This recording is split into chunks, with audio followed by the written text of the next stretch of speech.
గూడెం నాయకుడెవరు? ఇద్దరు మాజీల్లో మళ్ళీ గెలిచేదెవరు? వారిద్దరూ కాకుండా కొత్త నేత జెండా ఎగరవేస్తారా? గెలిచేదెవరైనా కానీ ప్రస్తుతం మాత్రం తాడేపల్లిగూడెంలో పొలిటికల్ హీట్ బాగా పెరిగిపోయింది. ప్రధాన పార్టీల అభ్యర్థులు ఇద్దరు నువ్వా నేనా అనే స్థాయిలో తలపడుతున్నారు. ఒకరిపై మరొకరు ఆరోపణలు చేసుకుంటున్నారు. రా తేల్చుకుందాం అంటూ సవాళ్లు విసురుకుంటున్నారు. మరి ఇంతకీ గూడెం జనం గుండెల్లో గూడు కట్టుకునే నాయకుడు ఎవరు? తాడేపల్లిగూడెం ఫైట్ కాకరేపుతోంది. ఇక్కడున్న ప్రధాన అభ్యర్థులంతా ఒకే సామాజిక వర్గానికి చెందిన నేతలు. పైగా ఢీ అంటే ఢీ అంటున్న ఇద్దరు అభ్యర్థులు మాజీ ఎమ్మెల్యేలే. అందుకే గూడెంలో గెలిచే నాయకుడెవరో తేల్చడం ఇప్పుడు కష్టంగా మారింది. కౌన్సిలర్ నుంచి ఎమ్మెల్యే వరకు ఎదిగారు Eli Nani. 2009లో first time MLA అయ్యారు. అప్పుడు జిల్లా నుంచి గెలిచిన ఏకైక ప్రజారాజ్యం ఎమ్మెల్యే ఈలి నాని. ఆ తర్వాత పరిణామాలతో టీడీపీలో చేరారు. ఈసారి అనూహ్యంగా ఆయనకు టికెట్ వచ్చింది. జెడ్పీ చైర్మన్ బాపిరాజుకు గూడెం టికెట్ వస్తుందని అందరూ భావించారు. కానీ ఈలి నాని వైపే చంద్రబాబు మొగ్గు చూపారు. ఇక వైసీపీ నుంచి పోటీ చేస్తున్న కొట్టు సత్యనారాయణ కూడా మాజీ ఎమ్మెల్యేనే. 2004 కాంగ్రెస్ హవాలో గూడెం నుంచి గెలిచారు. 2014లో టీడీపీ టికెట్ ఆశించారు. అది రాకపోవడంతో రెబల్గా పోటీ చేశారు. ఆ తర్వాత వైసీపీలో చేరారు.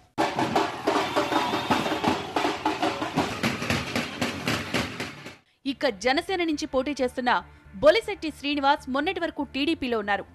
మున్సిపల్ చైర్మన్ గా ఉండి టికెట్ ఆశించారు. అది రాకపోవడంతో జనసేనలోకి వెళ్లి సీటు తెచ్చుకున్నారు. ఇప్పుడు గూడెంలో ఈ ముగ్గురు మధ్యే ఫైట్ నడుస్తోంది.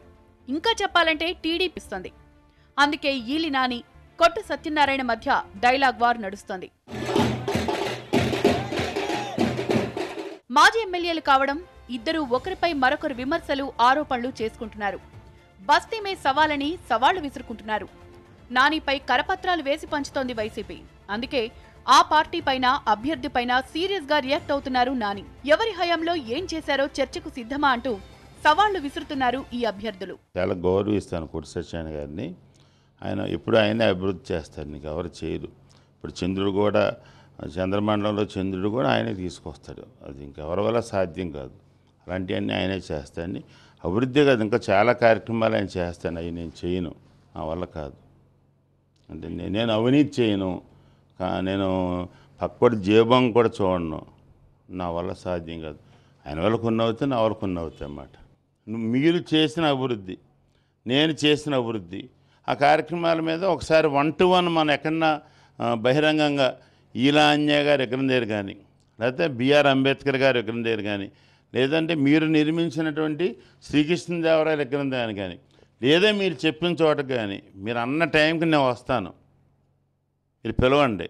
ఇంకా చాలా విషయాలు ఉన్నాయండి. అయినా నేను కూర్చోబడి అడుగుతాను అన్నమాట. మీరు ఏదైనా చర్చించాలనుకుంటే, మీరు ఏమైనా చేసేటట్టుగా ఉంటే ప్రజలతో చర్చించండి. నేను ఫలానా పని చేశాను, మీరు చూశారు కదా అని అడగండి. వాళ్ళే చెప్తారు చేశారో లేదని. నాతో చర్చించాలంటే మరి మీరు ఏదైనా చేసుంటే నేను కూడా చర్చించడానికి అవకాశం ఉంటుంది. మీరు ఏమీ చేయకపోతే ఏ రకంగా నేను మీతో చర్చించడం? నేను చేసిన పనులు ఏంటో ఇవాళ తాడేపల్లిగూడెం పట్టణ ప్రజలు అడిగితే చెప్తారు. మీరు నిజంగా చర్చించాలంటే కొట్టు సత్యనారాయణ గారి హయాంలో ఏమేమి పనులు జరిగినాయని అడగండి. వాళ్ళే చెప్తారు ఏం జరిగినాయో. మరి పూర్తి చేశారా? మీరు ఇచ్చిన ఒక్క వాగ్దానం అయినా అది నెరవేర్చారా? మీతో ఏం చర్చించాలి? ఏం మాట్లాడే సమయం వృధా చేసుకోండి. నేను ప్రజలకి కావలసిన దాని మీద మీకు దృష్టి ఉండదు. చేసింది ఏమి లేదు కాబట్టి చెప్పుకోవడానికి లేదు. చేయగలిగింది కూడా ఏమి లేదని మీరు అనుకుంటారా? నా గురించి మీరు ప్రచారం చేస్తారు. ఇలా వీరిద్దరి మధ్య నడుస్తున్న మాటల యుద్ధం గూడెంలో రాజకీయాన్ని వేడెక్కించింది.